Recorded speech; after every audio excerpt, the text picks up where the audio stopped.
Unggahan akun Instagram Ditjen Pajak dihujat warganet. Warganet mengoreksi cara menghitung barang yang terkena PPN 12% yang dinilai keliru.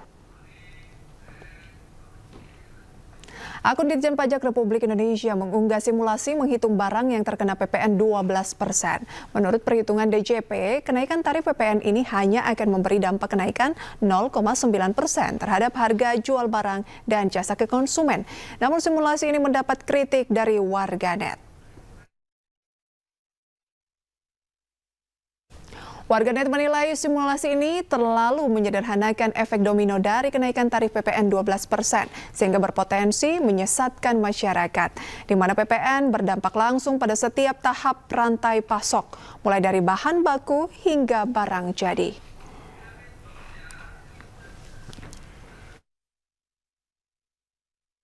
Keputusan pemerintah menaikkan pajak pertambahan nilai 12% menuai reaksi dari masyarakat. Namun menurut pemerintah, aturan tersebut diambil dengan langkah-langkah perlindungan, terutama bagi penggerak UMKM.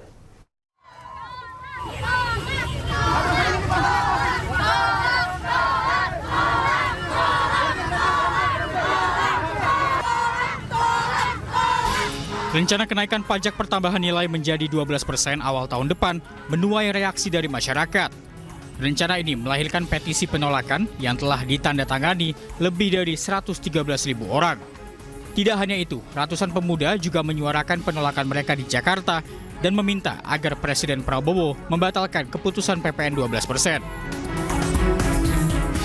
PPN 12% katanya cuma buat barang mewah, menurut saya itu adalah pengaburan aja gitu. Supaya meredam kemarahan teman-teman yang jadinya dianggap biasa aja nih naiknya gitu. Padahal ya itu cuma upaya-upaya pengaburan fakta. Kayak kita bisa lihat, minyak yang 11% itu cuma minyak kita doang. Emang bisa minyak kita itu menampung semua kebutuhan demand dari masyarakat semua? Nggak mungkin. Meski PPN naik, pemerintah mengaku tetap melindungi masyarakat, terutama golongan kecil. Sejumlah langkah perlindungan juga telah ditetapkan, salah satunya bagi penggerak UMKM.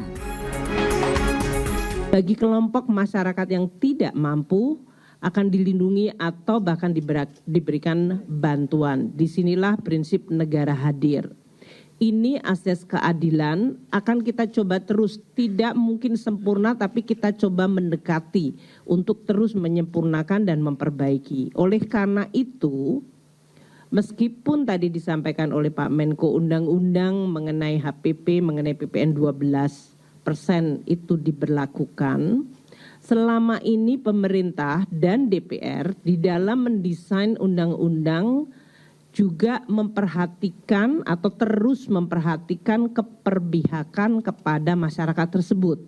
Beberapa paket insentif kebijakan, yang pertama di sektor UMKM itu pemberian insentif PPh final terhadap UMKM sebesar 0,5% yang berlaku selama 7 tahun. Itu apa bagi UMKM yang sudah mendapatkan insentif selama 7 tahun diperpanjang masa waktunya 1 tahun. Pemerintah telah memastikan kenaikan PPN 12% pada 1 Januari 2025. Dalam aturannya, PPN 12% hanya dikenakan pada barang-barang yang dinilai mewah dan premium. Barang mewah yang dimaksud diantaranya rumah sakit kelas VIP, pendidikan standar internasional, hingga vitamin dan daging premium. Tim Liputan, iNews melaporkan.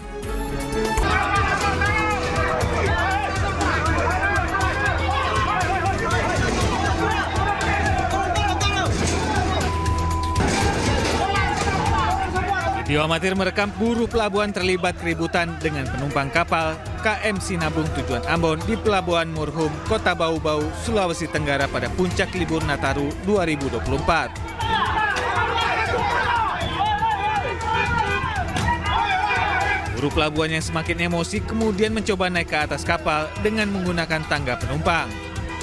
Sejumlah petugas mencoba melerai buruh pelabuhan. Kericuhan diduga akibat lemparan botol air mineral yang dilakukan oleh penumpang ke arah buruh pelabuhan. Tidak terima, puluhan buruh pelabuhan di dermaga melakukan aksi lempar balik ke arah penumpang. Nah kita juga nggak mungkin ya pemicunya ya namanya orang ingin cepat-cepat pulang ya, Nataru ya. Mungkin ya gitu juga kalau mau cara pemicu apa segala macam itu ya kita tentunya harus tanya satu-satu kan, tapi memang udah ini spontanitas kejadiannya. Tugas kita jangan sampai ini melebar lah. Nah, alhamdulillah ya syukurnya ya cepat kita antisipasi kapal bisa berangkat ya lepas tali dan langsung berangkat. Ricuan berakhir setelah petugas kapal memutus tali kapal hingga kapal berangkat meninggalkan dermaga pelabuhan Murhum Bau-Bau. Tidak ada korban jiwa atau luka dalam peristiwa ini. Dari kota Bau-Bau, Sulawesi Tenggara, Andi Eba, iNews melaporkan.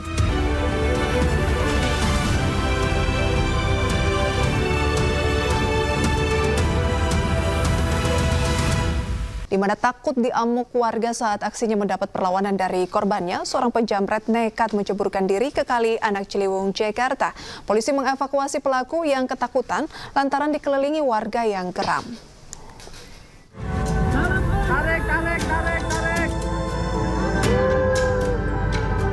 Seorang pelaku penjamretan dievakuasi polisi setelah nekat menceburkan diri di Kali Anak Ciliwung, Sawah Besar, Jakarta Pusat. Sementara warga terus menunggunya di tepi sungai. Sebelumnya pelaku menjamret tas seorang perempuan penumpang sepeda motor. Namun korban melawan sehingga memancing perhatian warga. Pelaku pun kabur ke Kali Ciliwung. Setelah berhasil dievakuasi, polisi membawa pelaku ke Mapolres Metro Jakarta Pusat. Dengan susah payah, polisi menggiring pelaku karena massa terus berupaya menganiaya pelaku. Jadi saya melihat aja gitu. Dia kabur gitu atau gimana, Pak? Ya dari sana dikejar, nyebur ke kali sini gitu. Terus saya pikir apaan gitu. Ya tahu-tahu ada datang polisi, dibawa polisi. Pelaku kini tengah menjalani pemeriksaan intensif polisi atas percobaan penjamretan yang dilakukannya. Dari Jakarta, Rani Sanjaya, iNews melaporkan. Sebuah mobil minibus terbakar di Jalan S. Parman, Tanjung Duren, Jakarta, pemirsa, Jakarta Barat. Kebakaran diduga akibat korsleting pada bagian depan mobil.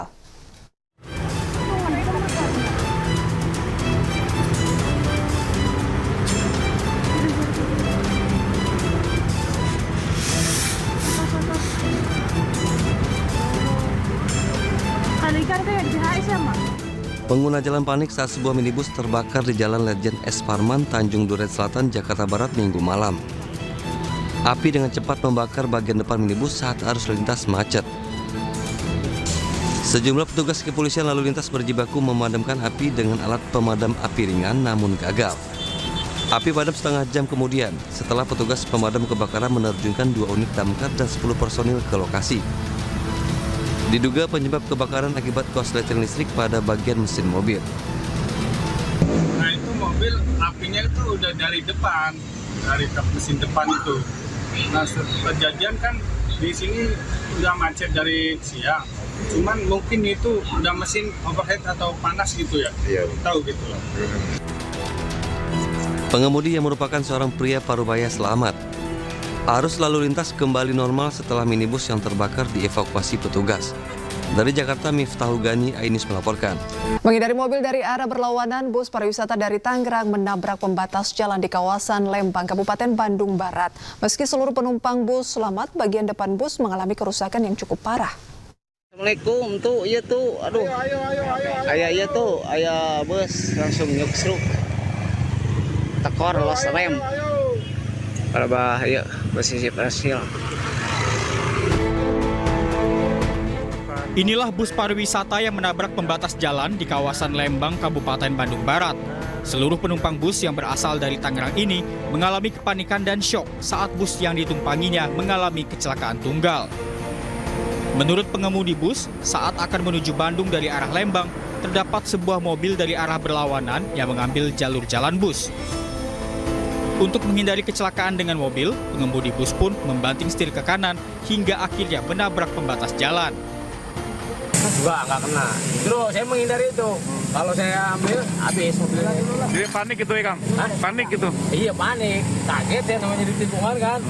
Tikungan dari kiri. Kalau penumpang gimana, Kang? Nggak ada yang luka? Nggak ada. Nggak ada yang luka. Itu ada kendaraan Agia terlalu ke kanan sehingga mobil bis pariwisata ini terlalu melebar sehingga terperosok ke Paris. Meski seluruh penumpang bus selamat, bagian depan bus mengalami kerusakan. Pasca kecelakaan, arus lalu lintas dari arah Lembang menuju Bandung maupun sebaliknya sempat mengalami kepadatan kendaraan. Dari Kabupaten Bandung Barat, Jawa Barat, Yuwono Wahyu, iNews melaporkan. Pemirsa, Kasat Reskrim Teluk Bintuni, Ibtu Tommy Marbun dilaporkan hilang diduga usai kontak tembak dengan kelompok kriminal bersenjata. Keluarga meminta Kapolri dan Presiden Prabowo memberikan perhatian khusus dalam pencarian korban.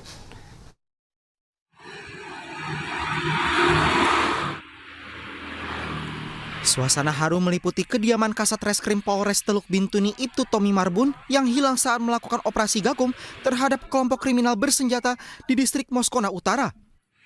Pihak keluarga dan sahabat terus berdatangan untuk menaikkan doa agar Ibtu Tommy segera ditemukan. Hilangnya Ibtu Tommy Marbun memunculkan kekhawatiran mendalam dari pihak keluarga besar. Mereka berharap adanya perkembangan positif dan kabar baik terkait nasib perwira polisi itu. Pihak keluarga juga meminta perhatian serius dari Presiden hingga Kapolda Papua Barat untuk memberikan perhatian penuh terhadap upaya pencarian. Kepada Bapak Presiden yang terhormat, Bapak Prabowo, Bapak Kapolri,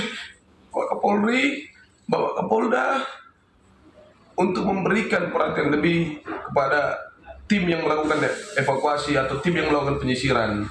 Saya mohon kepada Bapak Kapolda, terlebih khususnya Bapak Kapolda Papua Barat, untuk memberikan perhatian yang lebih. Saya mohon sekali Bapak, kita hanya ingin kita dapat kabar yang sepasti-pastinya bagaimana keadaan abang kita sekarang. Sementara itu memasuki hari keempat pencarian terus dilakukan secara intensif untuk menemukan Ibtu Tommy Marbun. Operasi gabungan melibatkan aparat TNI Polri dan unsur SAR di daerah itu. Namun hingga kini keberadaan Ibtu Tommy belum diketahui. Pencarian terus dilakukan secara intensif dan tim SAR gabungan telah memperluas pencarian yang dipimpin Kapolres Teluk Bintuni AKBP Hoirudin Wahid. AKBP Hoirudin Wahid beserta tim yang lain melakukan pencarian terhadap Kasat Reskrim Polres Teluk Bintuni itu Tommy Marbun, dan sampai dengan saat ini pun masih kita lakukan pencarian secara maksimal yang melibatkan unsur-unsur dari TNI, kemudian unsur-unsur SAR dibantu dengan helikopter milik Barkam Polri yang dibeokan kepada operasi damai Kartens di Papua. Ibtu Tommy Marbun dikenal sebagai sosok perwira yang pemberani dan kerap turun ke wilayah konflik untuk menindak tegas kelompok kriminal bersenjata. Dari Bintuni, Papua Barat, Henry Suripati, iNews melaporkan. Polres Ambon menindak 3 oknum anggotanya yang menganiaya warga. Sebelumnya ketiga polisi tersebut terlibat penganiayaan terhadap seorang pengendara hingga viral di media sosial.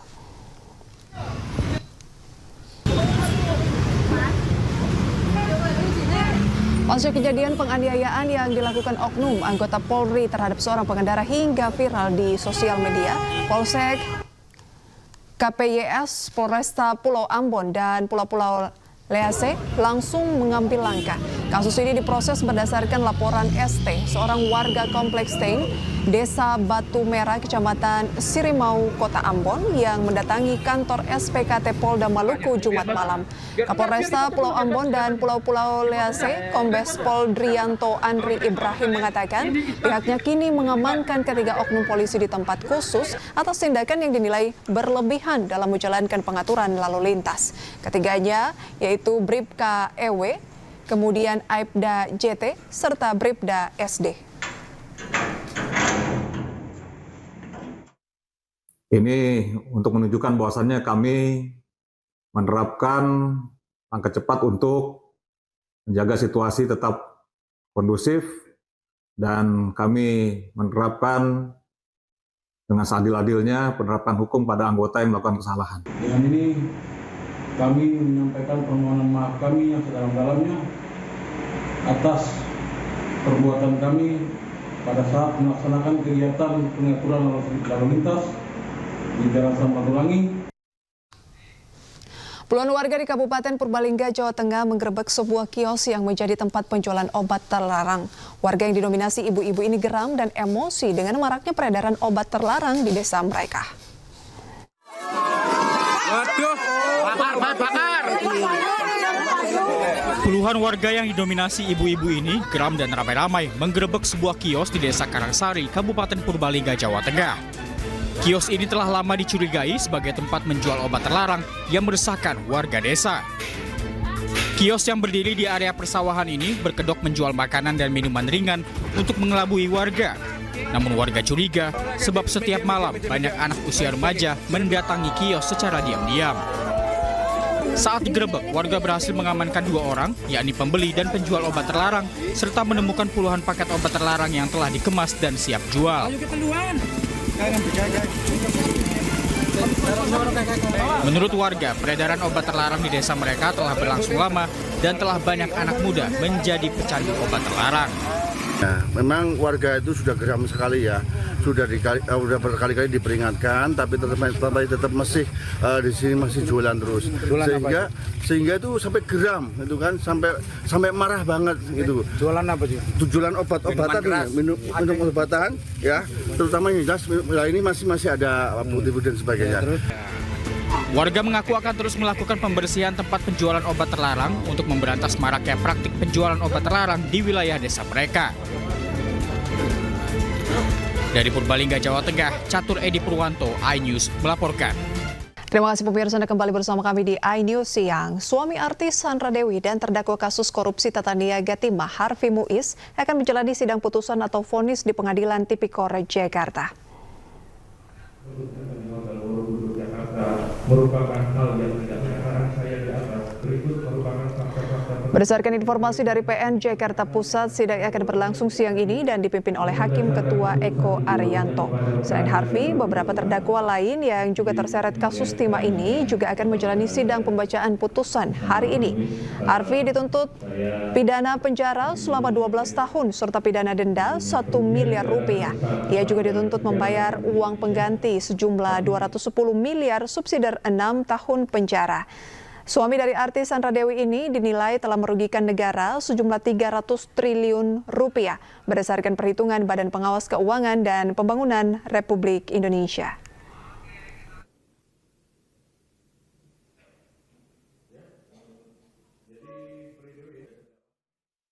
Pemirsa, untuk mengikuti sidang Harvey Muiz, kita sudah terhubung dengan rekan Esra Ambarita di Pengadilan Tipikor Jakarta. Selamat siang, rekan Esra. Pukul berapa sidang vonis akan dimulai?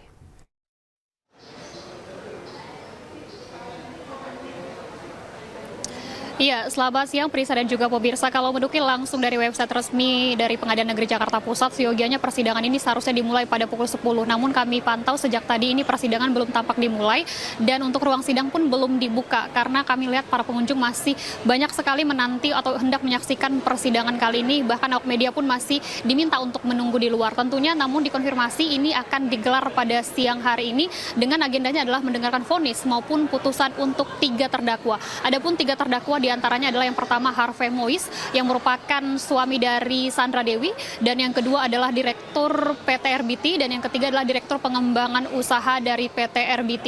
Dan tentunya sebelumnya juga dari JPU sudah menyampaikan diktum dakwaan untuk 3 terdakwa ini. Yang pertama untuk Harvey Muiz disebutkan telah merugikan negara untuk dakwaannya dan disebutkan juga ia telah memperkaya diri atau kembali lagi merugikan senilai 300 triliun. Kemudian ia disebutkan juga telah bekerja sama sebagai perantara antara PT RBT dengan PT Timah sejak 2018 lalu. Sementara untuk tuntutannya yakni 12 tahun penjara, kemudian denda 1 miliar dengan ditambahkan uang pengganti yakni 210 miliar. Sementara untuk 2 terdakwa lainnya, misalnya Direktur PT RBT, ini dikenakan tuntutan dengan 14 tahun penjara, sementara untuk Direktur Pengembangan Usaha yakni 8 tahun penjara. Untuk masing-masing terdakwa yang duduk di kursi pesakitan ini dikenakan dengan Undang-Undang Tindak Pidana Korupsi maupun TPPU, tindak pencucian uang, dan kita nantikan bersama seperti apa vonisnya, mengingat terdakwa Harvey Moise sudah menyampaikan secara emosional terkait pledoinya yang mengaku menampik semua isi dakwaan, dan ia menyampaikan bahwa ia bukanlah seorang koruptor. Kita tunggu bersama Prisa dan pemirsa, kembali ke Anda di studio. Terima kasih rekan Esra atas laporan Anda, selamat bertugas kembali. Pemirsa, sebelumnya dalam pembacaan nota pembelaan Harvey Moise membacakan surat kepada istrinya, Sandra Dewi, di depan majelis hakim, Harvey menyebut bahwa istrinya sebagai sosok yang menguatkan selama ini. Izin menyampaikan pesan ke istri yang mulia. Istriku, kita sudah pernah melewati masa susah ketika Papa sakit. Kamu selalu di sampingku. Lalu ketika senang, kita menikah, dapat anak-anak lucu yang sempurna, kamu juga ada di sampingku. Sekarang kita susah lagi.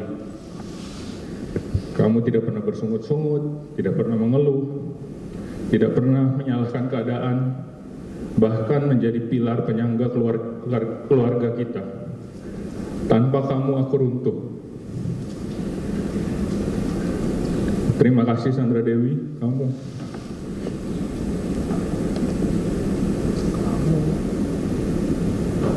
Memang yang namanya Dewi-Dewi itu biasanya hebat yang mulia.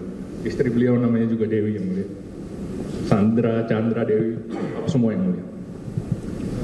Tapi tenang, kita dari susah, senang, sekarang susah lagi.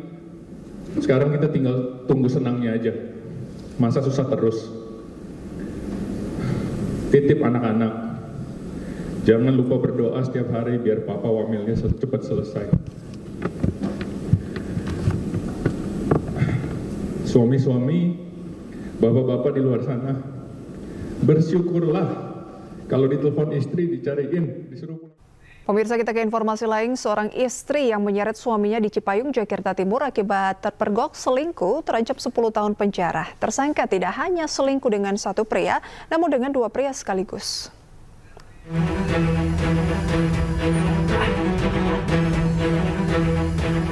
Perempuan berinisial MS ditetapkan sebagai tersangka usai melindas dan menyeret suaminya di Cipayung, Jakarta Timur. Perempuan usia 31 tahun ini tega menganiaya sang suami karena ketahuan selingkuh dengan dua orang pria. Akibat perbuatannya, MS kini terancam hukuman 10 tahun penjara. Tersangka melakukan kekerasan fisik dalam rumah tangga terhadap korban, suami sah daripada tersangka, karena tersangka diketahui oleh korban sedang menjemput laki-laki lain yang awalnya tersangka sebelum kejadian menjelaskan kepada korban bahwa tersangka berada di apartemen melalui sambungan video call dengan tersangka. Menjelaskan kepada korban berpamitan untuk tidur, namun korban merasa curiga. Selanjutnya mengecek posisi handphone tersangka, ternyata bergerak menuju wilayah Jakarta Timur. Pelaku mengaku menyeret dan melindas suami karena alasan panik setelah ketahuan sedang bersama pria lain. Korban terseret hingga 200 meter hingga menyebabkan luka di sekujur tubuh. Berdasarkan hasil penyelidikan lebih lanjut, pelaku sering melakukan kekerasan dalam rumah tangga kepada suaminya sendiri. Dari Jakarta, Rio Manik, iNews melaporkan. Anda kembali bersama kami pemirsa. Pameran lukisan Yos Suprapto yang rencananya digelar pada 13 Desember lalu mendadak ditunda. Yos Suprapto sebagai seniman berencana untuk mengambil langkah hukum untuk mendapat kejelasan dari penundaan yang dinilai dilakukan secara sepihak tersebut.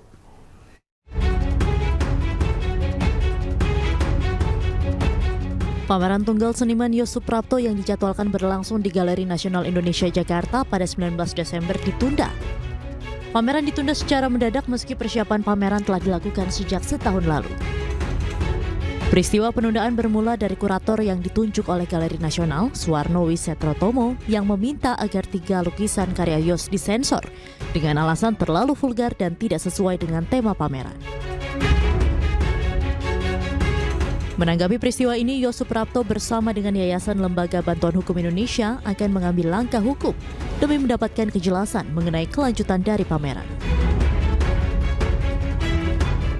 Saya akan menggunakan pendekatan hukum, saya katakan tadi, ya. Dan ini tentunya tidak boleh sepihak. Saya akan melakukan dialog, ya, yang beradab dengan jajaran Kalnas maupun Museum Cagar Budaya, ya, dalam hal ini harus ada dialog dua arah. Saya akan menanyakan, kalau ini tetap tidak bisa diakses oleh masyarakat luas dan tetap dikunci dengan alasan apapun juga, dan karya-karya saya tetap di dalam sensorship, lebih baik tidak perlu harus ada pameran. Itu. Sementara itu, Kapolri Jenderal Listio Sigit Prabowo menyatakan pembatalan pameran lukisan seniman Yos Suprapto bukan ranah Polri. Yang jelas kalau memang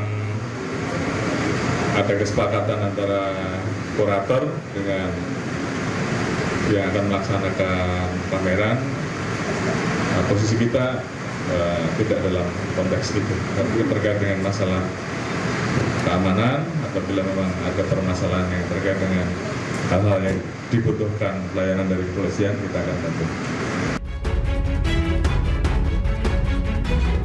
Sebelumnya, pameran lukisan karya seniman Yos Suprapto sempat dilarang dipamerkan dan mendapat kritik tajam oleh Kementerian Kebudayaan.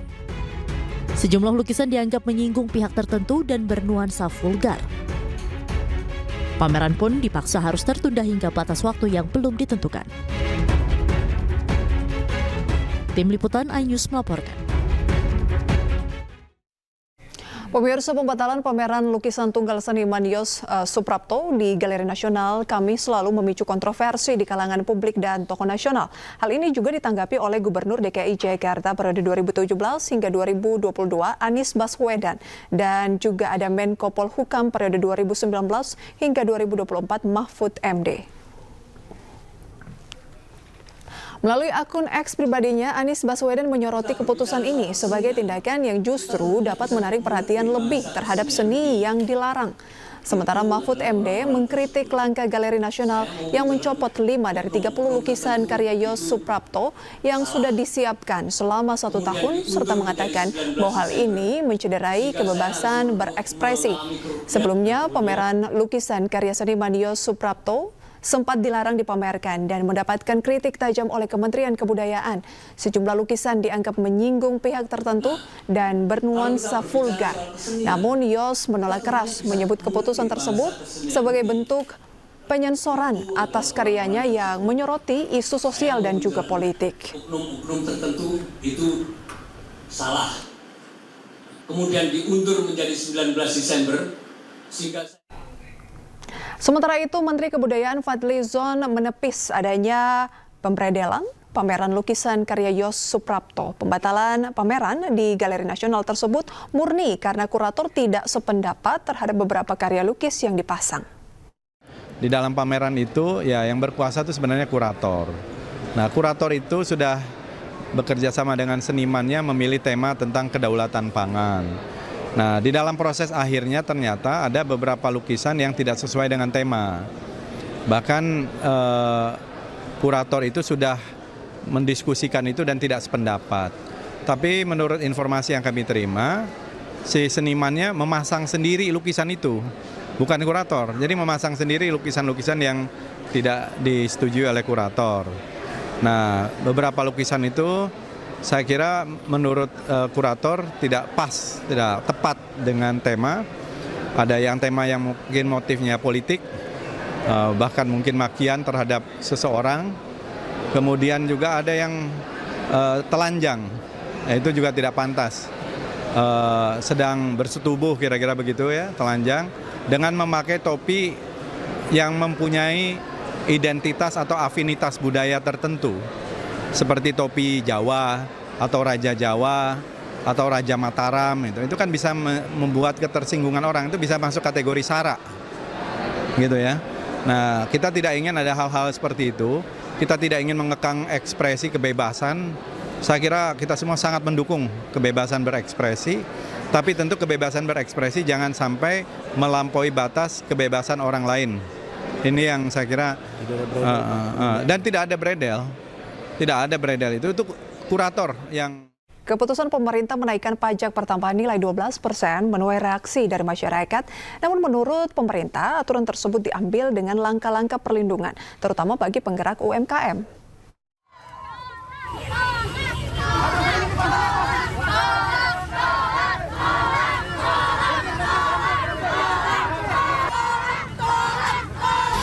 Rencana kenaikan pajak pertambahan nilai menjadi 12% awal tahun depan menuai reaksi dari masyarakat. Rencana ini melahirkan petisi penolakan yang telah ditandatangani lebih dari 113.000 orang. Tidak hanya itu, ratusan pemuda juga menyuarakan penolakan mereka di Jakarta dan meminta agar Presiden Prabowo membatalkan keputusan PPN 12%. PPN 12% katanya cuma buat barang mewah. Menurut saya itu adalah pengaburan aja gitu, supaya meredam kemarahan teman-teman yang jadinya dianggap biasa aja nih naiknya gitu. Padahal ya itu cuma upaya-upaya pengaburan fakta. Kayak kita bisa lihat minyak yang 11% itu cuma minyak kita doang. Emang bisa minyak kita itu menampung semua kebutuhan demand dari masyarakat semua? Nggak mungkin. Meski PPN naik, pemerintah mengaku tetap melindungi masyarakat, terutama golongan kecil. Sejumlah langkah perlindungan juga telah ditetapkan, salah satunya bagi penggerak UMKM. Bagi kelompok masyarakat yang tidak mampu akan dilindungi atau bahkan diberikan bantuan. Disinilah prinsip negara hadir. Ini asas keadilan akan kita coba terus, tidak mungkin sempurna tapi kita coba mendekati untuk terus menyempurnakan dan memperbaiki. Oleh karena itu, meskipun tadi disampaikan oleh Pak Menko undang-undang mengenai HPP, mengenai PPN 12% itu diberlakukan, selama ini pemerintah dan DPR di dalam mendesain undang-undang juga memperhatikan atau terus memperhatikan keperpihakan kepada masyarakat tersebut. Beberapa paket insentif kebijakan, yang pertama di sektor UMKM itu pemberian insentif PPh final terhadap UMKM sebesar 0,5% yang berlaku selama 7 tahun. Itu apa bagi UMKM yang sudah mendapatkan insentif selama 7 tahun diperpanjang masa waktunya 1 tahun. Pemerintah telah memastikan kenaikan PPN 12% pada 1 Januari 2025. Dalam aturannya, PPN 12% hanya dikenakan pada barang-barang yang dinilai mewah dan premium. Barang mewah yang dimaksud diantaranya rumah sakit kelas VIP, pendidikan standar internasional, hingga vitamin dan daging premium.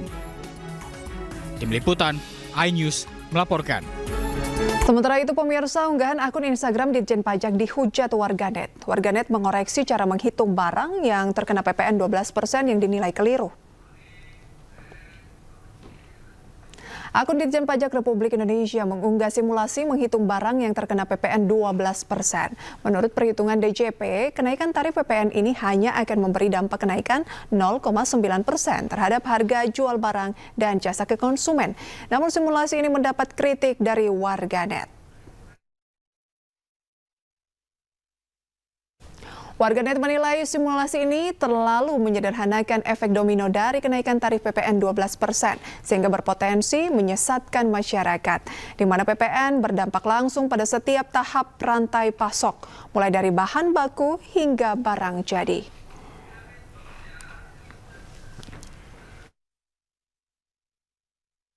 Eksekutif Chairwoman MNC Group Liliana Tanusudipio meresmikan peluncuran film animasi berjudul Zana, Whisper of Volcano Isle di bioskop Plaza Indonesia Jakarta Pusat, dan peluncuran ini sekaligus menjadi perayaan kreativitas serta kolaborasi mimpi yang menjadi nyata. Film animasi garapan MNC Animation ini juga akan menjadi hiburan bagi anak-anak di saat liburan sekolah.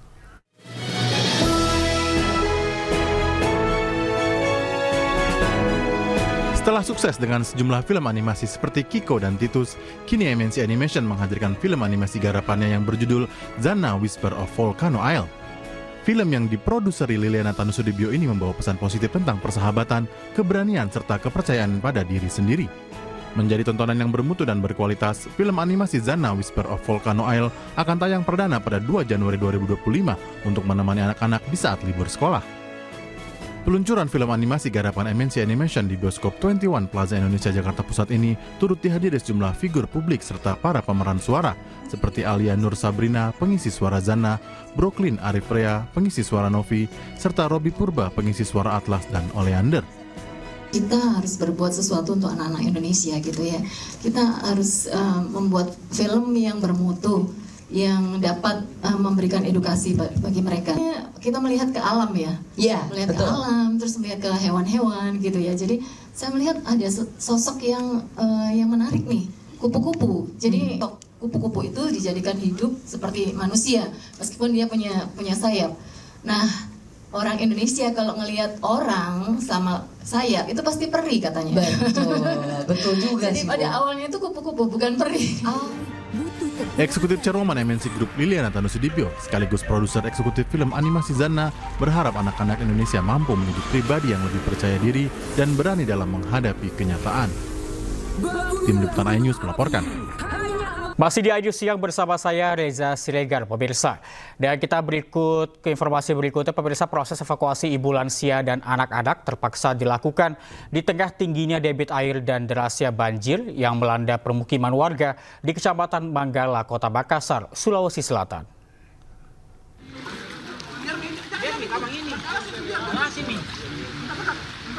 Puluhan personel tim SAR Batalion A pelopor Satuan Brimob Polda Sulsel mengevakuasi seorang ibu lanjut usia yang terkepung banjir di dalam rumahnya di Kompleks Perumnas Antang Blok 10, Kecamatan Manggala, Kota Makassar, Sulawesi Selatan.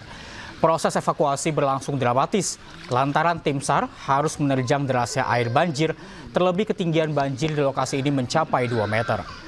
Di lokasi berbeda, tim SAR juga mengevakuasi sejumlah anak-anak bersama orang tuanya yang masih terjebak di dalam rumahnya di Blok 8, Kecamatan Manggala, Kota Makassar.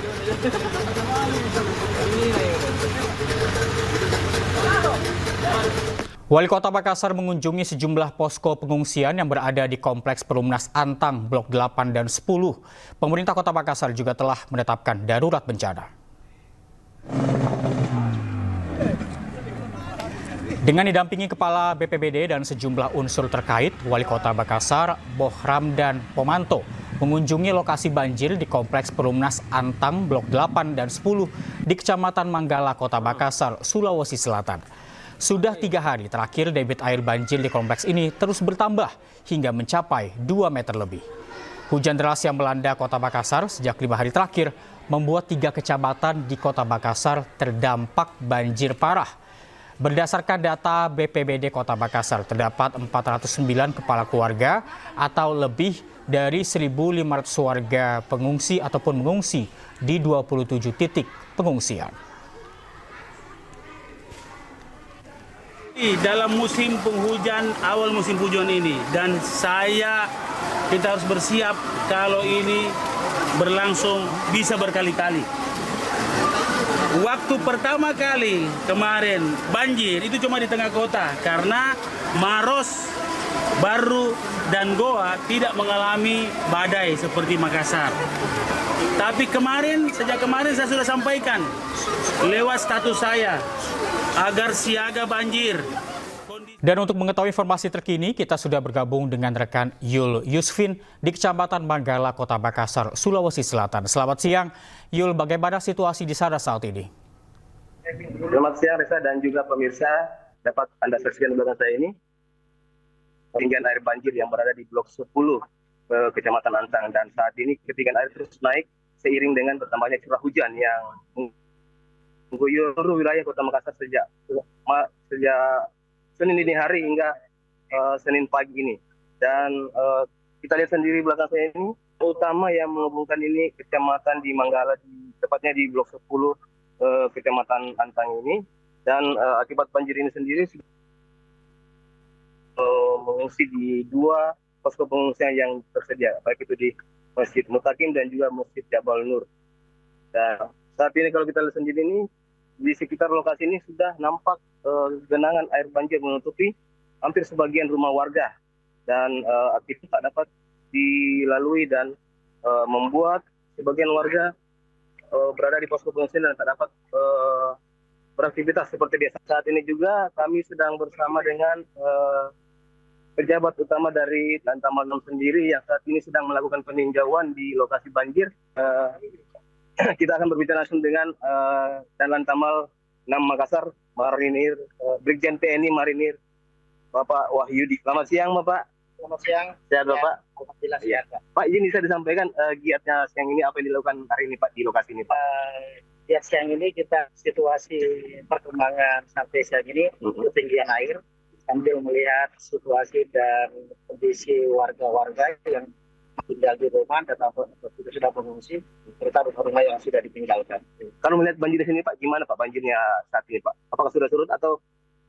Ya, semakin bertambah. Untuk karena curah hujan juga tidak berhenti, masih terus. Jadi air juga masih bertambah. Kalau untuk personil TNI AL sendiri, Pak, yang disiagakan di lokasi ini, Pak, ada berapa personil yang disiagakan? Yang disiagakan ada SSD, itu personilnya 60 lebih.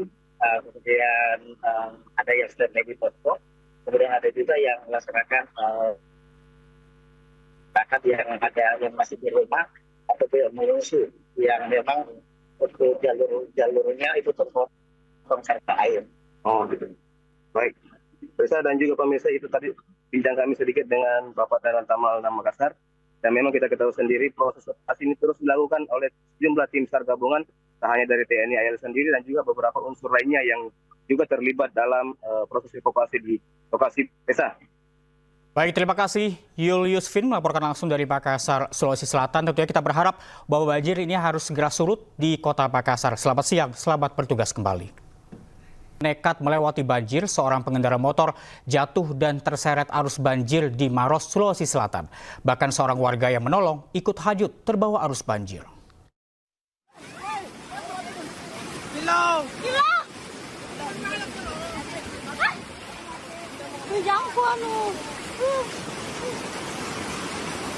Evakuasi petugas bersama warga bergotong royong membantu pengendara sepeda motor yang terseret arus banjir di Jalan Poros Kelurahan Kalekoala, Kecamatan Maros Baru, Kabupaten Maros, Sulawesi Selatan berlangsung dramatis.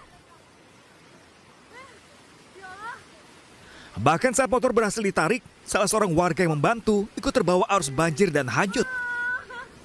Beruntung warga lainnya cepat berenang menolong korban. Banjir melanda Kabupaten Maros ini sudah terjadi sejak beberapa hari lalu akibat luapan sungai Maros. Banjir kini meluas merendam 12 kecamatan dengan ketinggian mencapai 1,5 meter. Untuk meringankan beban korban banjir, pihak kepolisian Polres Maros turun ke lokasi untuk memberikan bantuan berupa makanan dan sembako bagi warga terdampak. Di sini ada juga kasih makanan, nanti juga kita bantu obat-obatan juga bantu juga. Pak, kalau dilihat sendiri lokasi di sini itu gimana kedalamannya, Pak?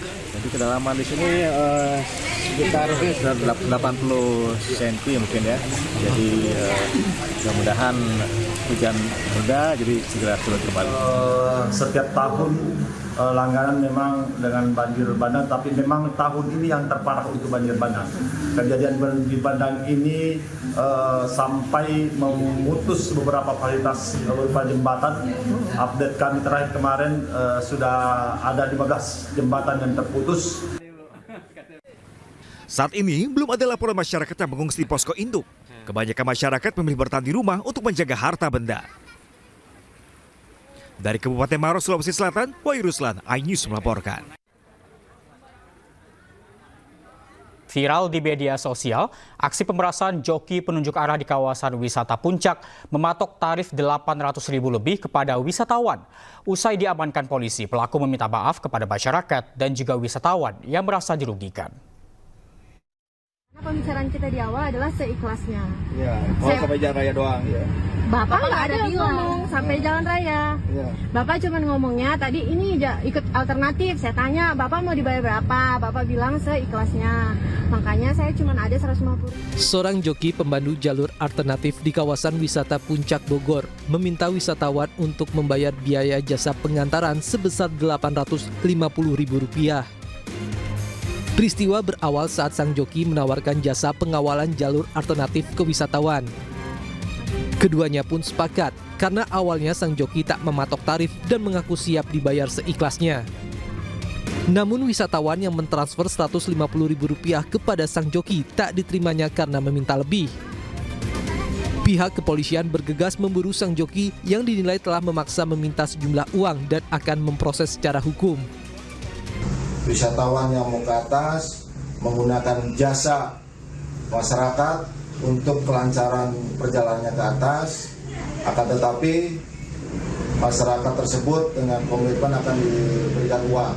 Dan sesampainya di tempat tujuan diberikan uang sejumlah Rp150.000, akan tetapi yang memberikan jasa tersebut menolak, ingin lebih. Sementara itu, terduga pelaku pungli berinisial CN mengakui kesalahannya serta meminta maaf kepada masyarakat. Mohon maaf yang sebesar-besarnya kepada wisatawan dan masyarakat Puncak, khususnya kepada pemilik akun TikTok Bilibra atas kejadian video viral. Saya meminta uang sebesar Rp850.000 jasa pengantaran jalan memakai motor menuju pom bensin Tugu. Polisi mengimbau kepada masyarakat yang akan menggunakan jalur wisata Puncak untuk tidak menggunakan joki, namun lebih baik bertanya kepada pihak kepolisian.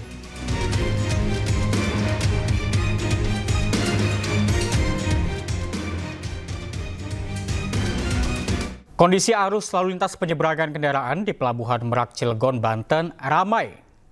Peningkatan volume kendaraan dan penumpang terjadi pada H-2 Natal dan Tahun Baru di Pelabuhan Merak, Banten. Jumlah kendaraan roda 2 yang telah menyeberang mencapai 1.406 unit. Kendaraan roda 4 mencapai 6.027 unit. Otoritas Pelabuhan Kelas 1 Banten pun menerapkan 3 skenario dengan menambah jumlah pengoperasian kapal yang sebelumnya berjumlah 28 akan ditambah menjadi 33 kapal untuk mengurai kepadatan arus kendaraan.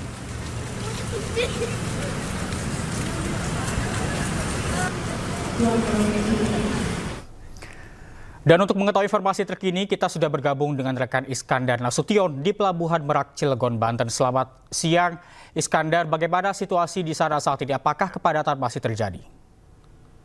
Ya, selamat siang.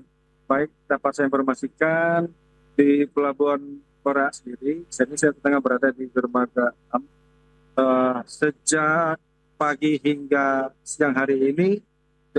Pelabuhan Merak tengah diguyur hujan ringan hingga sedang. Tepat di bangsa ini memang kapal tengah melakukan bongkar muat sehingga arus kendaraan hari ini tengah melakukan docking, demikian. Baik, Iskandar, apakah nanti ada skenario yang dilakukan oleh pihak ASDP mungkin jika nanti terjadi kepadatan? Ya, beberapa skenario yang akan dilakukan untuk mencegah terjadinya kepadatan arus penumpang. Pihak terkait saat ini tengah melakukan menyiapkan beberapa kantung-kantung parkir seperti di wilayah tol Merak, Tangerang, dan di Cikuasa Atas, termasuk juga di dermaga yang ada di Pelabuhan Merak sendiri yang mampu menampung hingga 6.000 lebih kendaraan. Dan untuk mengantisipasi cuaca, petugas pihak terkait juga menyiagakan atau berkoordinasi dengan pihak BMKG dan akan berkonsultasi dengan para nakoda untuk apakah mereka bisa menyeberang atau tidak. Dan ini memang dikhawatirkan kendala cuaca memang pada saat terjadinya angin kencang. Hal ini akan sulit membuat kapal-kapal ro-ro akan bersandar karena akan terbawa oleh angin. Demikian. Baik, terima kasih Iskandar Nasution melaporkan langsung dari Pelabuhan Merak, Banten. Selamat siang, selamat bertugas kembali. Nah, pemirsa, jelang libur Natal, kondisi arus lalu lintas kendaraan di sejumlah jalur wisata di Kabupaten Bandung padat. Pengalihan arus lalu lintas dilakukan di sejumlah titik untuk mencegah penumpukan. Di jalur utama wisata Lembang, arus lalu lintas padat merayap. Kemacetan sempat mencapai lebih dari 2 km. Kemacetan di jalur utama wisata Bandung Lembang ini mulai terjadi dari kawasan Jalan Setiabudi, Ledeng hingga jalur wisata Bandung Lembang. Kemacetan disebabkan terus meningkatnya volume kendaraan wisatawan yang hendak menuju sejumlah objek wisata yang berada di Lembang maupun Cater Subang. Untuk mengurai kemacetan, kepolisian memberlakukan pengalihan arus lalu lintas kendaraan yang akan menuju Lembang.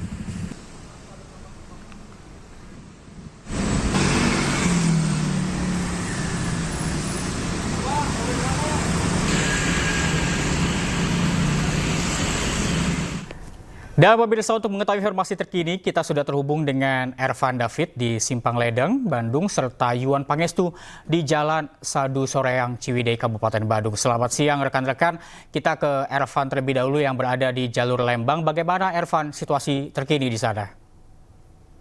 Ya, selamat siang Reza dan juga pemirsa. 2 hari menjelang Natal, arus lalu lintas dari Kota Bandung menuju ke objek wisata Lembang di Kabupaten Bandung Barat mengalami terdapat volume kendaraan sejak Senin pagi tadi.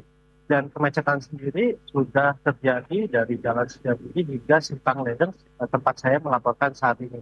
Petugas Polsek dan Cidadap ini sendiri mengatur arus lalu lintas untuk mengurai kemacetan. Dan selain itu juga, jika terjadi kepadatan yang cukup parah, pihak Polsek sendiri akan berkoordinasi dengan Polrestabes Bandung dan juga Polres Cimahi menerapkan sistem one way atau buka tutup, dan petugas juga mengalihkan sebagian kendaraan wisatawan ke arah Jalan Setan Banduri untuk mengurai kemacetan. Dan di samping itu juga ada 2 jalan alternatif menuju objek wisata Lembang, yaitu Jalan Utama Bandung tempat saya melaporkan dan juga Jalan Dago. Meski demikian, untuk wisatawan harus ekstra hati-hati untuk melewati Jalan Dago dikarenakan medannya yang cukup terjal dan juga badan yang sempit. Dan kemacetan di Jalan Lembang ini sendiri didominasi oleh kendaraan letter B atau kendaraan yang berasal dari Jabodetabek, dan diprediksi puncak arus wisatawan ini sendiri akan terus terjadi hingga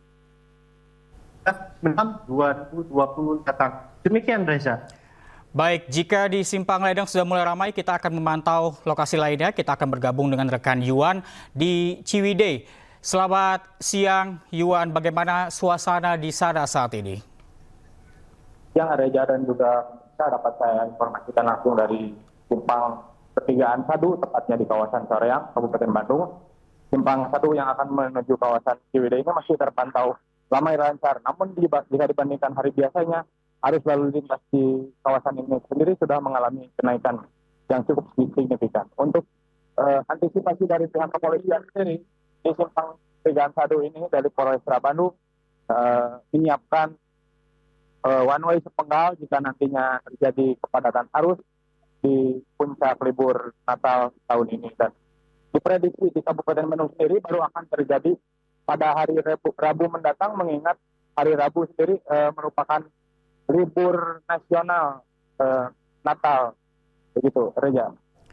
Baik, terima kasih rekan Yuan Pangestu melaporkan langsung dari Ciwidey, dan sebelumnya ada Ervan David melaporkan dari Simpang Ledeng, Jalur Lembang, Kabupaten Bandung, Jawa Barat. Terima kasih rekan-rekan, selamat siang, selamat bertugas kembali. Dan pemirsa, sementara dari Probolinggo, tol Probowangi yang menghubungkan Probolinggo dan Banyuwangi sudah bisa digunakan. Meski belum selesai total, namun tol ini diharapkan bisa membantu memecah kemacetan saat libur Natal dan Tahun Baru.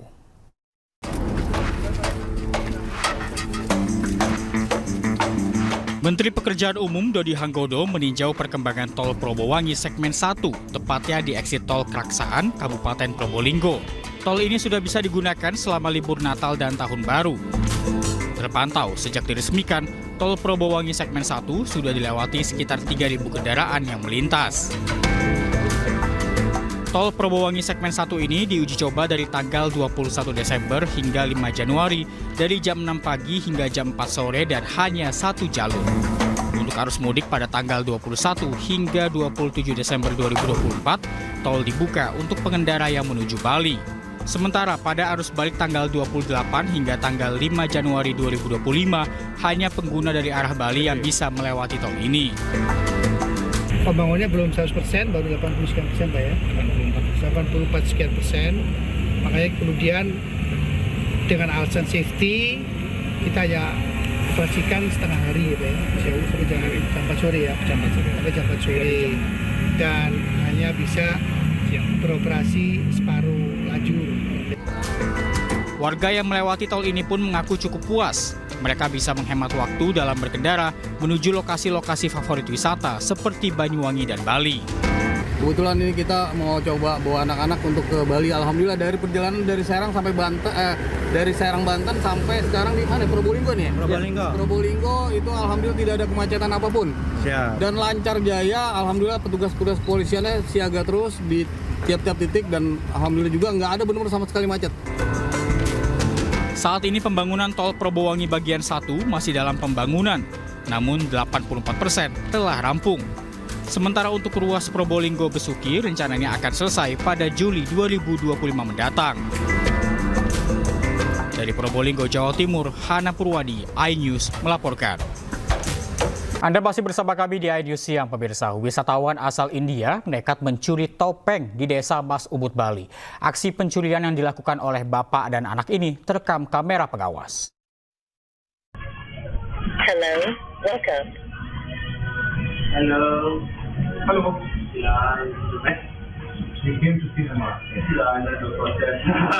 Hello, welcome.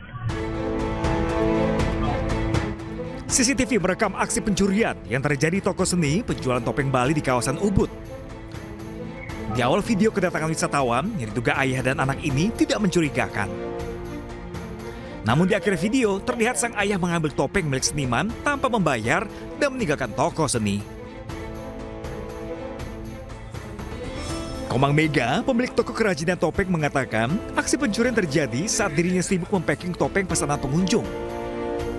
Kira-kira kerugian topeng itu kisaran dari 3 juta sampai 4 juta karena topeng itu saya kerjakan selama 2 bulan. Karena topeng itu terbuat dari kayu waru yang sangat detail dengan pembuatannya dan keunikannya. Karena topeng itu adalah topeng ramah sinta khas Desa Mas. Menurut Komang, kasus pencurian yang melibatkan wisatawan asing baru pertama kali terjadi di tokonya. Komang berharap dengan viralnya video ini, pelaku mengembalikan topeng yang dicurinya. Dari Gianyar, Bali, Ketut Catur Kusumaningrat, iNews melaporkan.